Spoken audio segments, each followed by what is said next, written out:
forgotten, my name is Robert Cumming, and I'm going to be finishing off the last 4 lectures for this course. Before I get started, Dr. Damianski asked me to make an announcement regarding the tutorials. So all the tutorials are now available online, and the quizzes will be accessible up till the end of term, which is April 4th. So I would recommend that you don't leave it to the last minute. Try to hack your way through those long tutorials and do the quizzes. Okay, so today I'm going to talk about cell signaling, and I'll sort of start with a very broad introduction. What is cell signaling? What are the different types in terms of intracellular receptors or cell surface receptors? And then we'll touch upon a very big class of proteins called G-protein coupled receptors.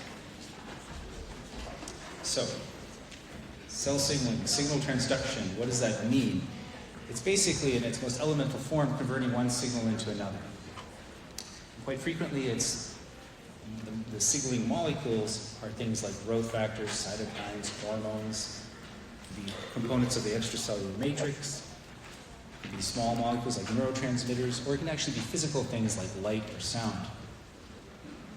And this process basically controls everything in all living organisms. And it controls both normal development and overall physiology.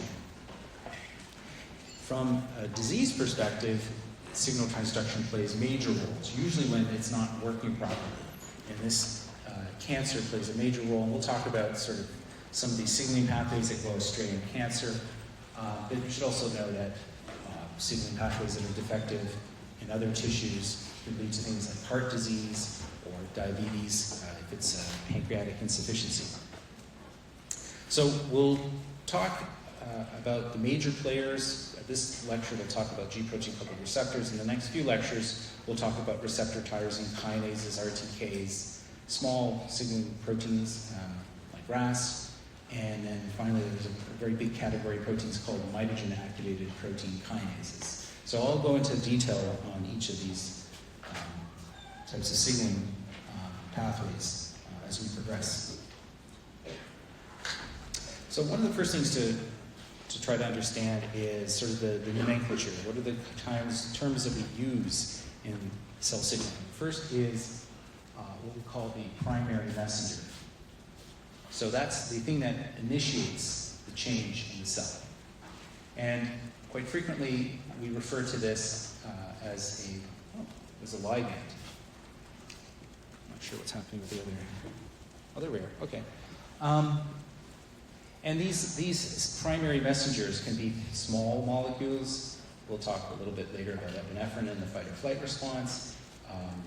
Acetylcholine, be steroids, or peptides. So they can be small or they can be large.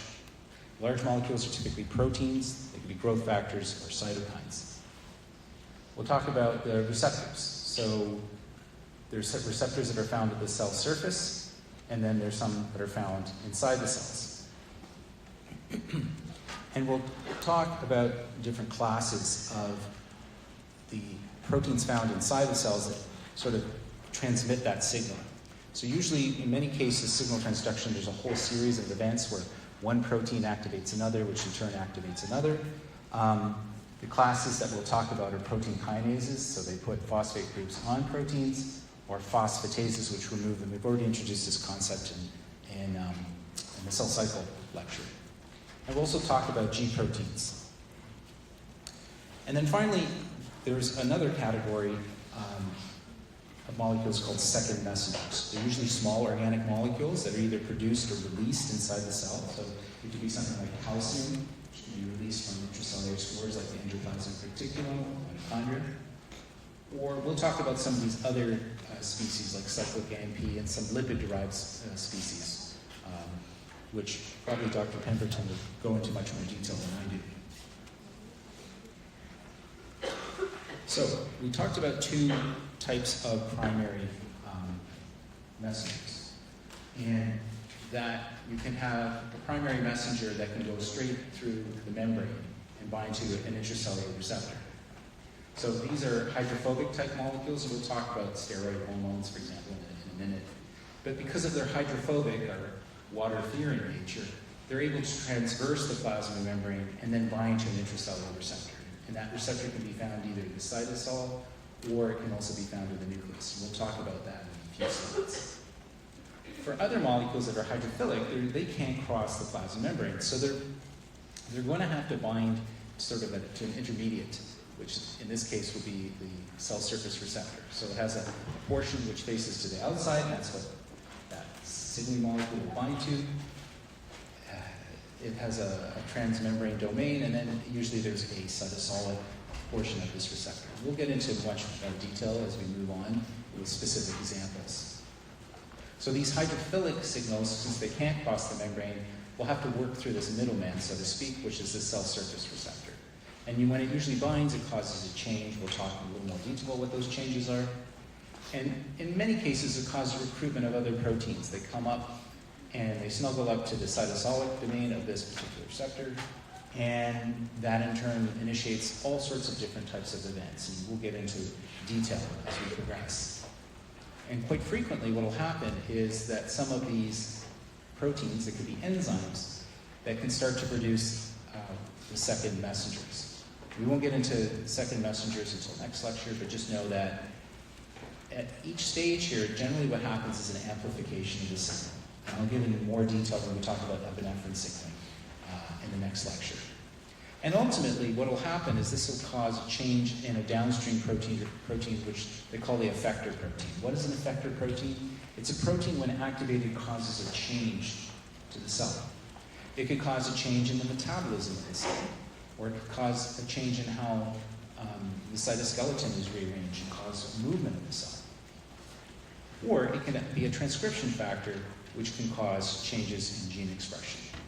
So we'll talk about, for example, the intracellular receptors quite frequently when activated will enter into the nucleus and cause changes in gene expression. It can happen relatively quickly. When you're using a hydrophilic signaling molecule that has to go through all these intermediate steps, it can lead to a change in gene expression, but that usually takes a little longer. And I'll talk about that in a little more detail in a minute. So the next important aspect to consider is where are signals made and where do they act? So when we think like endocrine signaling, for example, your pancreas produces insulin, and that can enter into the bloodstream, and it can act at a distant location. So that's typical as hormones that are secreted by a gland that will then, the signaling molecules enter into the bloodstream and they act at distant targets. And that's what we refer to as endocrine signaling. Paracrine signaling is where you have two cells that are relatively close together, and one cell is producing the signal and the other is responding to it. So they're not physically linked together, but they're close. And so this particular cell is secreting a ligand, and it goes a short distance and it binds to a receptor on an adjacent cell. So that's paracrine signaling. Autocrine basically means self-stimulating or self-signaling. So in this case, the cell produces its own ligand, and it also expresses the receptor to that ligand. So the producing cell and the responding cell is one and the same. So that is autocrine. And then there are certain circumstances where cells will signal by physically interacting with one another. So you can have a situation where you have let's say, a growth factor that is not secreted. It's tethered to the plasma membrane, and it will bind to a receptor on an adjacent cell. So it's actually the physical connection between these cells, so cell-cell communication. And it's important to note that in many cases, certain ligands can act in both, for example, epinephrine can act in both an endocrine and a paracrine manner. So it can be produced by adrenal glands, it can enter into the circulatory system, act in a distance way, at a distant location, or it could act immediately within the area of production on adjacent cells. And in some cases, you could have things like growth factors that can function in both cell-cell type of mechanism, or the growth factors can be cleaved, and then they can circulate, or they can act in a paracrine manner, or sometimes they will actually act in an autocrine manner as well. So We talked a little bit about intracellular receptors. These are a certain example here, which are referred to as a nuclear receptor superfamily. And so these receptors are found inside cells and will generally respond to ligands that are hydrophobic. So, for example, steroid hormones. Dr. Pemberton probably talks a little bit about cholesterol and how it gets broken down into things. It can be produce things like cortisol, retinoic acid, thyroxine. So these have hydrophobic domains which allow them to traverse the plasma membrane. And then they can bind to these classes of receptors, intracellular receptors. And some of them are found in the cytosol. We'll talk about the glucocorticoid receptor. And some are found in the nucleus. And so, for example, retinoic acid can transverse across the plasma membrane, the nuclear membrane, and bind directly to its retinoic acid receptor found within the nucleus. We're going to talk in the next slide about the glucocorticoid receptor, which is initially found in the cytosol. So in this case, you have the cytosolic receptor. Oh, one last thing. I should mention that. There's a couple of things that are common amongst these receptors. One is that they have a DNA binding domain, which is important for modulating transcription. And the other is that they have a ligand binding domain, which will recognize these hydrophobic type molecules. So we're going to focus on the glucocorticoid receptor. It can respond to things like cortisol or stress hormones. So it's found in the cytosol. It has a ligand binding domain, there's a DNA binding domain, and then there's another thing called an activation domain. It's listed here on the left. So, in the absence of any hormone, it's hanging out in the cytosol. And it's going to be held in this sort of an active conformation because there's an inhibitor protein called HSP90, or heat shock protein 90. And it binds to the ligand binding domain. So you have a single receptor that's floating around in the cytosol not doing anything. But when cortisol, or another type of molecule that's cortisol related, can cross the plasma membrane, it will bind to the ligand binding domain and displace that inhibitor protein, HSP90. And when that happens, now the glucocorticoid receptor can move into the nucleus and it will dimerize. So you get two of them. So you've got two glucocorticoid receptors, both with the hormone bound to the ligand binding domain. They stick together to form a dimer. That in turn will promote the DNA binding domains to bind to what we call response elements. So these are usually within promoter regions. And then, at this point, the activation domains are exposed, and they can cause recruitment of transcription factors to either turn on or turn off gene expression. So, in this case, it's a relatively straightforward type of signal event. You have one ligand, you have one receptor, and the receptor actually acts as the effector protein because it can enter into the nucleus and turn on gene expression, or alter gene expression to elicit an effect. So that's sort of a straightforward, kind of easy signal transduction. Now, when we look at hydrophilic molecules, these are, as I mentioned, there's a whole variety of them. They can be small molecules, they can be big things like proteins, and they can't get across the plasma membrane. So they're going to have to bind to a cell surface receptor. And as I said, they'll have a portion that sits outside the circle, like a baseball glove, and then the ligand's going to fall right into the pocket of the baseball glove. And that usually causes a change in the receptor. We'll talk a little bit more about the types of changes that happen. But generally, what happens is it causes either recruitment or activation of certain types of intracellular proteins. They, in turn, will lead to alteration, either activation or inhibition of effector proteins. It could be, as I mentioned, an enzyme that alters metabolism of the cell. It could be a transcription factor that alters gene expression, or it could be a cytoskeletal protein that could alter how the shape of the cell or how it moves. So there's our primary messenger. We've got some intracellular signaling proteins. It's not shown here, but usually there's secondary messengers that can arise, which we'll talk about in later lectures. And then finally, the proteins that actually elicit change are the effector proteins at the bottom. Okay, so I'm going to kind of reiterate a lot of stuff over and over again. I'm kind of doing broad brush strokes to explain how signal transduction works, but I'll add a little bit in each slide. So we talked about our primary messenger binding to a receptor. And the key thing was when a ligand binds to a cell surface receptor, it elicits what's called a conformational change. So that means the structure of the receptor is now altered. And that is critical for usually causing recruitment of other proteins found in the cytosol. And so some of these proteins can be direct effector proteins, so they can be direct activators of proteins that elicit changes in metabolism or cell movement. So they can be relatively short-term responses, or they can elicit a series of events. One protein binds to another and activates it, which in turn activates another, et cetera, et cetera. It's a sort of a cascade of events, and that's very common when we talk about kinases. Kinases, phosphorylating kinases, which phosphorylate kinases. And so this can lead to, for example, a change in gene expression, but it might take a while before that to happen. So we can have, in this case, direct activator of an effector protein. Here, after a number of steps, activation of an effector protein. And so these are longer-term cell-level responses. And then the final concept here that's important to note is that signal transduction is like a switch. You turn it on, you have to turn it off. And so there has to be some kind of mechanism to recognize, okay, we've elicited a change in the cell, the desired change, and now it has to be shut off. So usually there's some kind of mechanism of shutting down this signal.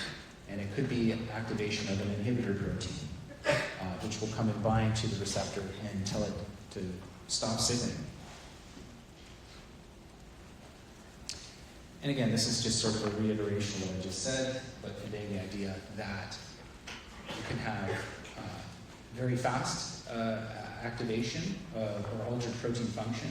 So it could be less than a second. So quite frequently, opening of channels happens quickly, in milliseconds. To some other things, like could be, for example, activation of enzyme, might happen within a minute or two. Whereas when you go through multiple events that are dependent upon ultimately altering gene expression, those tend to be slow, so from minutes to hours. So quite frequently genes that are involved in cell growth and division, when the signal transduction pathways are elicited, sometimes it'll take hours before you actually see an effect. The other thing to take into consideration is that what are the types of signals and what are the outcomes of responding to those signals? So in some cases, cells simply receive signals from one or more, maybe cytokines, for example. And they tell the cell to survive, maintain cell survival. So those are what we call trophic factor support. So these are factors that just simply ensure that the cell is not going to initiate apoptosis and that it's going to maintain normal cellular function.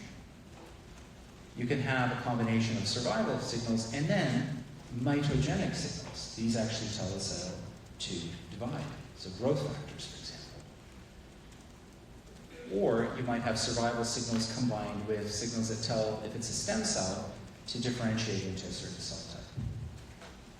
And then finally, you can have a situation where you remove all signals, including the survival signals. That's called trophic factor withdrawal, and that can elicit the cell death by a process called apoptosis, which we'll talk about in the last lecture. So it's important to know that you don't just have one signal, one effect. You can have multiple signals acting on the cell, and that it can elicit a variety of things, including cell survival and proliferation or differentiation. Or in some cases, you can have active signals that actually promote the death of the cell. So a little bit now getting into more detail about how do ligands and receptors work. So we see these things like a ball and a catcher's mitt. Well, that's not what they look like. This is a little bit more accurate of a three-dimensional structure of in this case, a growth hormone. And this is the three-dimensional structure of its receptor. And so in order for a ligand to bind to its receptor, they actually have to have the physical pieces that match up, like a key and a lock.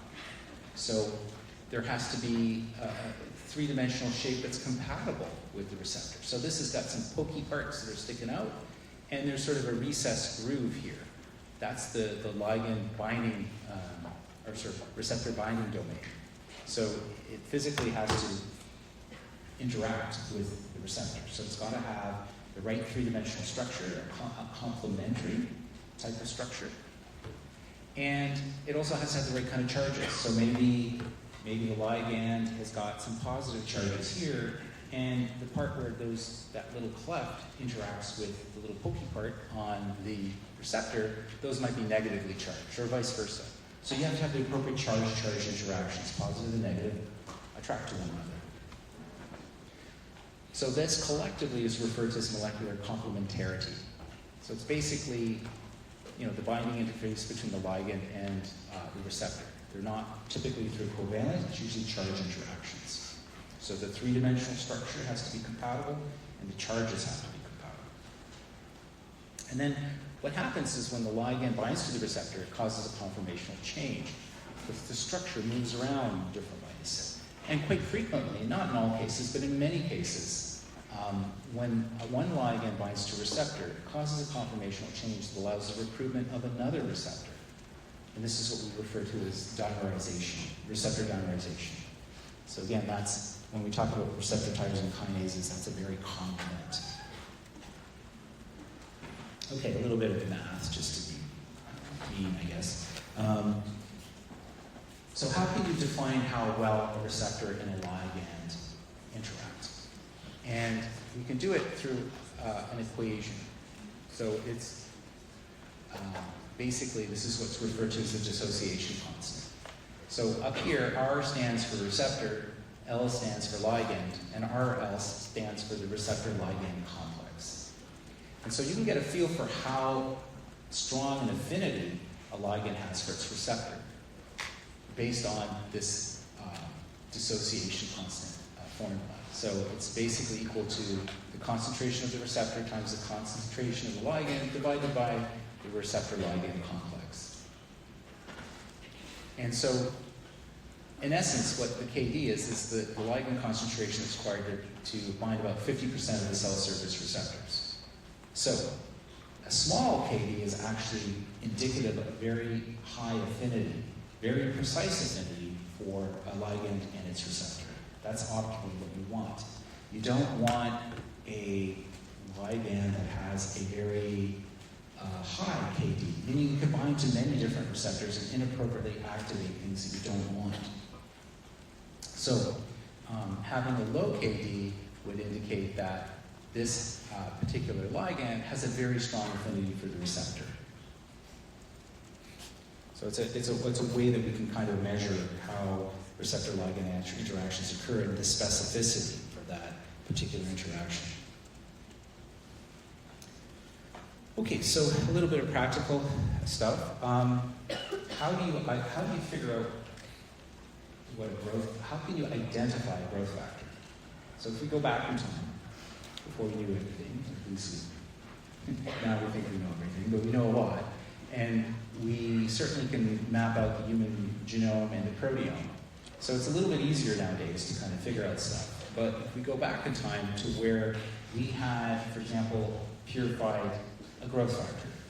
And if we take that growth factor and we put it on cells in culture, we can get those cells to grow, divide. So the question is, well, how can we identify the receptor? And one of the problems with receptors, cell surface receptors, is that they have a hydrophobic domain that allows them to cross through the plasma membrane. And if typically if you want to identify a protein that interacts with another protein, it's generally not too hard. You could take a synthetic piece of that protein, link it to a column, and you could lyse cells and run the protein extract through the column and see what binds. The problem with growth factor receptors, cell surface receptors, is they have a hydrophobic core. And when you lyse the cells, all the hydrophobic parts kind of stick together, and they don't adopt their normal conformation. So doing that kind of panning, trying to pull out the protein from a cell extract doesn't really work for growth factor or cell surface receptors. So this is using a genetic technique. So let's say that you have a cell that does not respond to your ligand X, so it's a growth factor. Okay, no matter how much you throw on the cell, it doesn't respond because it may have receptors for other things, but not for that ligand. So it doesn't respond. Now, what's not shown here is that there's another cell that does. So if you put on your growth factor on that cultured cell line, it's going to start to proliferate. So from the other cell line, what you do is you isolate RNA, reverse transcribe it to make complementary DNA, cDNA, and you create a library. And then you take that cDNA library, so it's in its expression vectors. Some of you may have a big understanding how this works, where you can take pieces of DNA and you can put it in an expression vector, and then you transfect into a cell. And in some cases, it will incorporate into the genome and be expressed. So you're not artificially expressing the gene. In this case, we're expressing a whole bunch of genes. We don't really know what genes are in there because we've randomly inserted them into this expression vector to create this library. So there could be thousands of cDNAs. So you transfect it into the cell. And now, when you add growth factor, you look for the cells that actually start dividing. And that would imply that those cells have taken up the growth factor receptor and now are responding to the ligand. And so they can now start to form like a little colony in the dish that grows so quickly. And you can pick that colony, and you can isolate DNA from that cell. And because you've used foreign plasmid sequences, so the little green thing here is the cDNA. And in this case, it says, say, you got lucky and this particular cell happened to incorporate the cDNA that encodes for the growth factor receptor. And so it's making that, and then the growth factor receptor is going up to the plasma membrane, and now the ligand X, when added, is eliciting a signal transduction event to cause the cell to grow quickly. So how do we identify the growth factor using this genetic strategy? Is because we have synthetic plasmid sequences surrounding the cDNA. And so we can use PCR amplification using primers specific to those unique plasmid sequences. And we can sequence the amplified product and then look at it and say, hey, that has got predicted a transmembrane domain, or that looks very much like another growth factor receptor. In which case, to prove, you would take that individual cDNA, transfect it back into the non-responsive cell, so it would show that that cDNA alone is able to promote the growth of the cell. And then you could do other things, like you could look at the amino acids, predicted amino acids within the cDNA and say, hey, I bet if we mutate these, this will not allow the ligand to elicit that mitogenic effect in these cells. So you can now start to characterize that growth factor receptor. So this is what we call kind of a genetic functional complementation type of strategy to a functional expression strategy to identify that growth factor receptor. Okay, so moving on to sort of the other categories of signaling proteins. We talked already about kinases. So kinases put phosphate groups onto substrate proteins, and they usually do it at either tyrosine or serine or threonine. So we can have a tyrosine kinase, which puts a phosphate group on the tyrosine on the substrate protein, or we could have a serine-threonine kinase, which puts a phosphate group in either the amino acid serine or threonine. The name makes sense. And remember, when we talk about signal transductions, we have to have ways of turning things on, and we have to have ways of turning them off.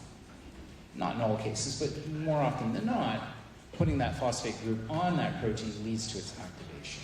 There's some exceptions. So that's the active state.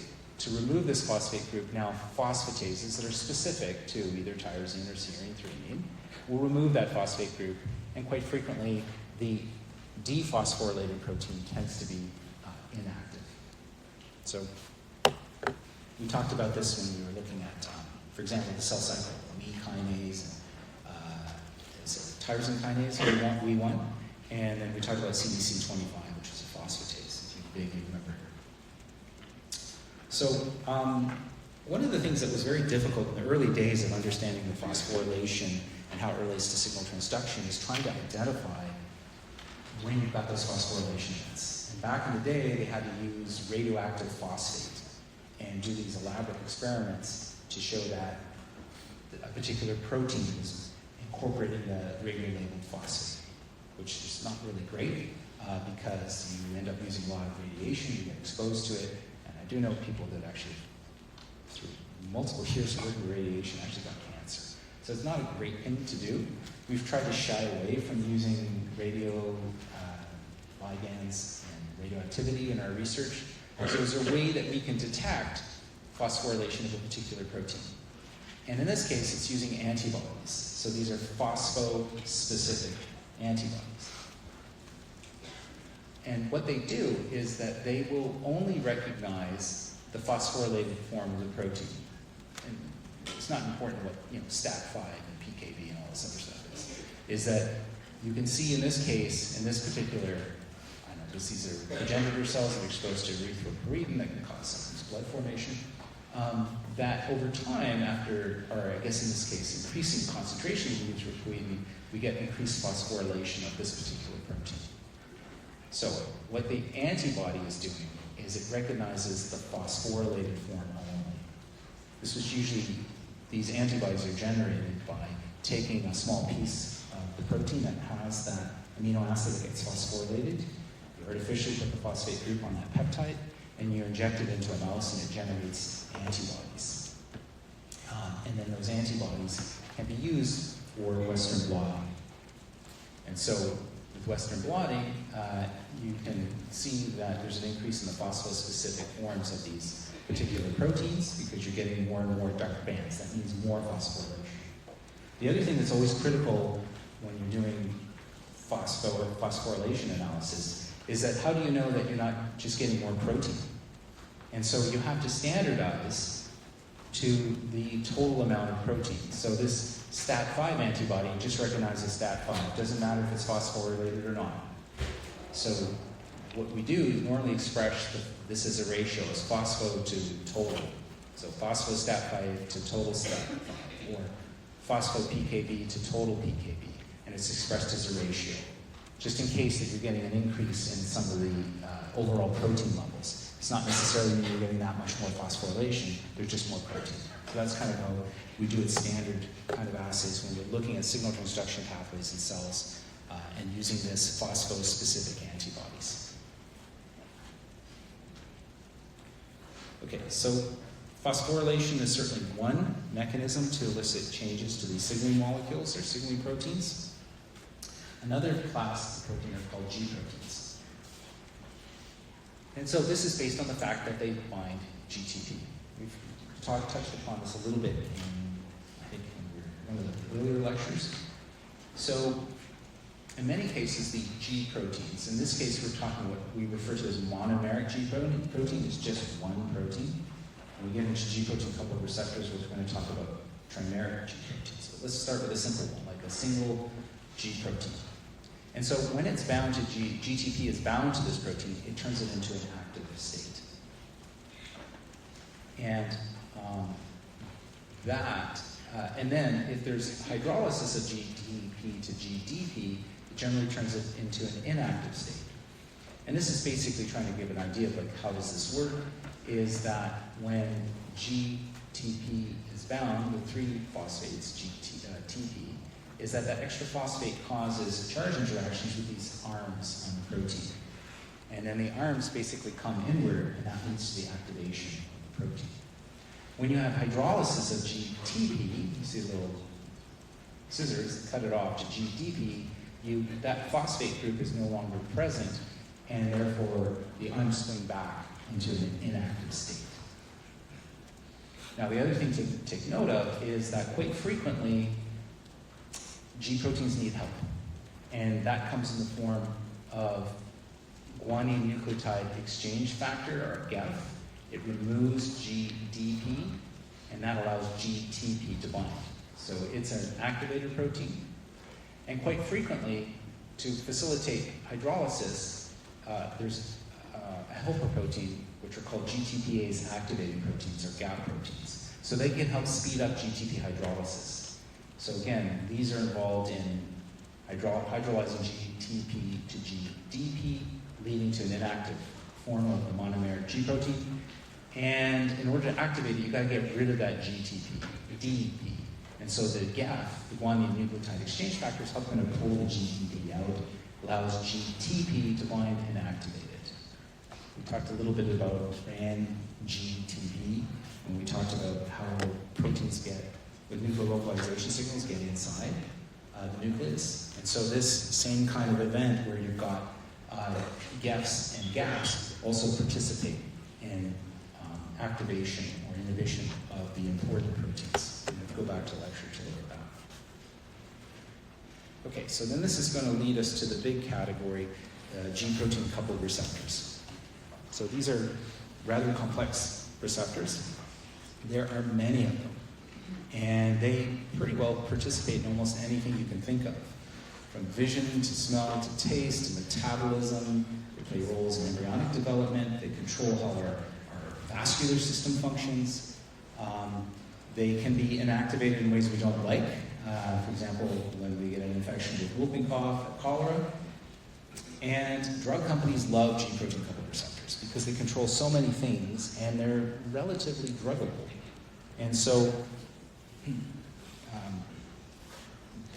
by targeting these particular classes, they've led to a whole plethora of drugs that we commonly use. About 70% of the drugs that we take, directly or indirectly, are related to G-protein coupled receptor signaling.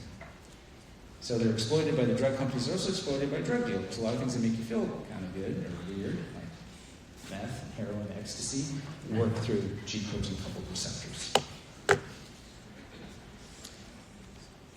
So the receptor itself has 7 transmembrane domains. It's got a portion that sits out. This is outside of the cell. Here's the 7 transmembrane domains. And then there's a cytoplasmic portion as well. And as I mentioned, the drugs that we commonly use, about 70% of them are targeting these types of receptors. And they're either agonists, which turn on the receptor, or antagonists, which turn it off. I know this is probably out of date, probably over 500,000 hits in PubMed if I did more recent search. Okay, so the instead of that monomeric G protein, what happens with G-protein coupled receptors? So again, the name implies something. So it's G-protein coupled. So this is the receptor. It's not an actual G protein, but it will recruit G proteins. And the type that it recruits are called the heterotrimeric G protein complex. So it's composed of an alpha, beta, and gamma subunit. The alpha and the gamma are tethered so this is the plasma membrane, and they're tethered by lipid anchors. So these lipid entities here link the alpha subunit and the gamma subunit to the plasma face of or the cytosolic face of the plasma membrane. The beta and the gamma unit as subunits bind so tightly, they're quite frequently just referred to as beta-gamma unit. Technically they're 2, but they interact so strongly they almost never come apart. However, the alpha subunit can readily detach from the beta-gamma subunit. And that is determined by whether it is bound to GTP or GDP. So, the alpha subunit tends to do a lot of the work, although beta-gamma also does things at times, which we'll talk about in a minute.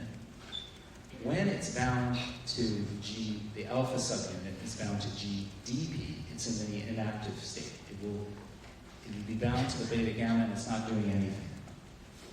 However, when it's bound to GTP, it's in the active state. And then usually it dissociates from the beta-gamma complex. And I'll talk about those steps in just a minute. Okay, so the textbook updated this. I preferred the old version. It was a lot easier to understand, but I'll do my best. So that is our G-protein coupled receptor. It's not shown like it was in the past, but it's got those 7 transmembrane domains. So we get a ligand, in this case an agonist, something it's a ligand that turns on things. So it's going to bind to the extracellular portion of the G-protein coupled receptor. It's going to cause a conformational change, and there's a cytoplasmic tail that's kind of sitting out, waiting to do something. So when you have the binding of the ligand to the receptor, it's going to cause the recruitment of this trimeric complex.